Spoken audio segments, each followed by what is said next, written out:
It might only be for 24 hours, but Hearts will move up to second in the SPL table if they can leave Aberdeen in a few hours' time with 3 points. Outside of Celtic and Rangers, no one has beaten the Jambos in 16 games. They're the last team to split the Old Firm in a title race, and they'll give it their very best to do it again. But they'll face an Aberdeen side that has ridden through a storm. New boss Craig Brown has stabilised the ship that had sunk to the bottom of the table. The Dons have been winning games, picking up points, plans for a new stadium are making progress. There is fresh optimism in the air. From the Clydesdale Bank Scottish Premier League, it's Aberdeen versus Hearts live here on ESPN, midday kickoff. Let's take a look at the table. Celtic have grasped the initiative in the title race. They've opened up an 8-point lead. Rangers have 2 games in hand. The one remaining post-split SPL Old Firm game will be played at Ibrox. Celtic play Motherwell tomorrow. Rangers play St Johnstone tomorrow. Hearts surely have third place tied up. That's a Europa League place. A win today takes them second. Aberdeen stand 9th, 4 points to make up to reach the top half of the table before the split. If Hamilton are to avoid relegation, they have to wipe out an 8-point deficit. 3 o'clock kickoffs follow the match at Pittodrie. Scott Booth and Colin Hendry are here in the studio. Derek Ray is on the commentary gantry at Pittodrie. Let's take stock of where this season is taking us after Derek has kicked things off with the team news. Thank you, Ray. Good morning to you. The season has taken a marked turn for the better for Aberdeen since Craig Brown arrived here in the North East back in December, and the Dons are still entertaining hopes of a top 6 finish. Aberdeen today make 2 changes from the side that outfought Hamilton on Tuesday. One of them is enforced. Xander Diamond picked up an ankle injury in training yesterday, so Andrew Considine will slot into central defence. There's also a return for club captain Paul Hartley, left out in midweek. He plays against his old club to the exclusion of Derek Young. Now Hearts are minus the injured Lee Wallace and Suso, plus the suspended Ian Black and Ruben Palazuelos. There's no place for David Abua. In have come Craig Thompson, Ryan Stevenson, Adrian Mrovietz, David Templeton and a fit again Andrew Driver. He starts for the first time this season. Hearts have been very strong away from home in this campaign. In fact, they've been perfect when it's come to away matches in the SPL against non-Old Firm opposition. Can they keep that remarkable run going? Derek, you're going to be very busy. I think I've worked out the Rangers have a potential 17 games in 50 days before the end of the season. What are your thoughts on how the SPL, how is Scottish football going to fit everything in?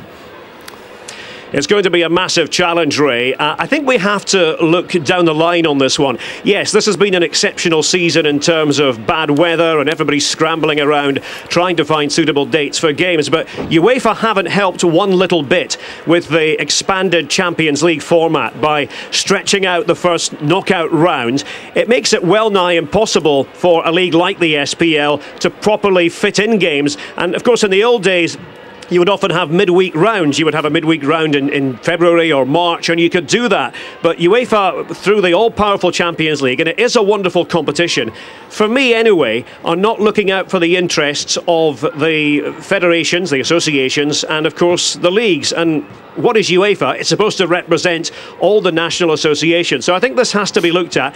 That wouldn't necessarily solve what we have this season, but again, we don't want to go down this road again, and I think that would greatly help clear things up. If we went back to the old days of the Champions League, round of 16, short, sharp process, get it over with in a couple of weeks, and give some time to domestic football too. Derek, thanks very much.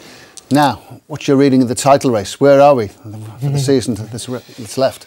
Oh, I mean, it's still anyone's guess, let's face it. I mean, both sides of the Old Firm have been favourites at certain times already this campaign.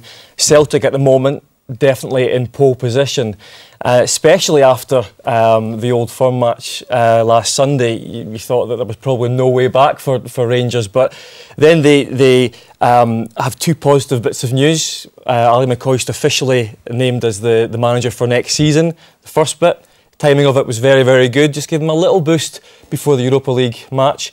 And then, of course, in that game, they get a result. And now things have turned around. Maybe not completely, Ray, but certainly it's much closer again, isn't it, psychologically? Yeah, I spoke about that on Thursday night. You know, before the game on Thursday night, we weren't confident Rangers were going to get a result, but they got the result. And they were just teetering on the back of Sunday of maybe things beginning to collapse. We didn't mention the crisis word because it doesn't take so long when you're playing and you're involved with the Old Firm about crisis, but it swung back in Rangers' favour, I think, especially with Ali McCoist being named. And so has that Morris Edu goal changed everything round? Isn't it fickle to just think it's a very, very different? It just shows how you know, you can just make massive assumptions and decisions, and it happens all throughout the season.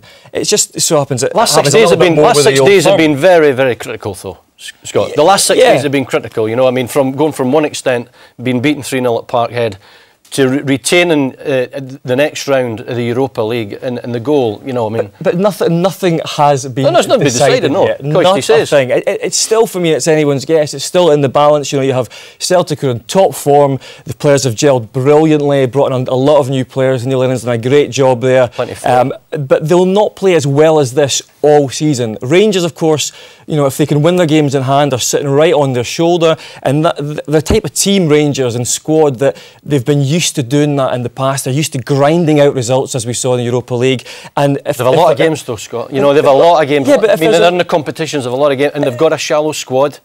You know, everyone's going to get tested. There's going to be younger players coming at some stage. They're going to get tested, and it's a pressure pot. You can't say it's all over for Rangers. There's no one can say that. The fat lady's not even got a dress on yet. Don't worry about that. Absolutely. No, it's not even started singing, is she? If you said about the Cups and the league title, if you said to Rangers fans now, you can have the title, but give the Cups away, they snap your hand off? It's a really difficult one. Trust me to answer that one. Title is important. If Walter Smith can win the title in his final season, I think they would be. But see, with all the problems they've had, Ray, I also think, you know, if they could win both cups and maybe not.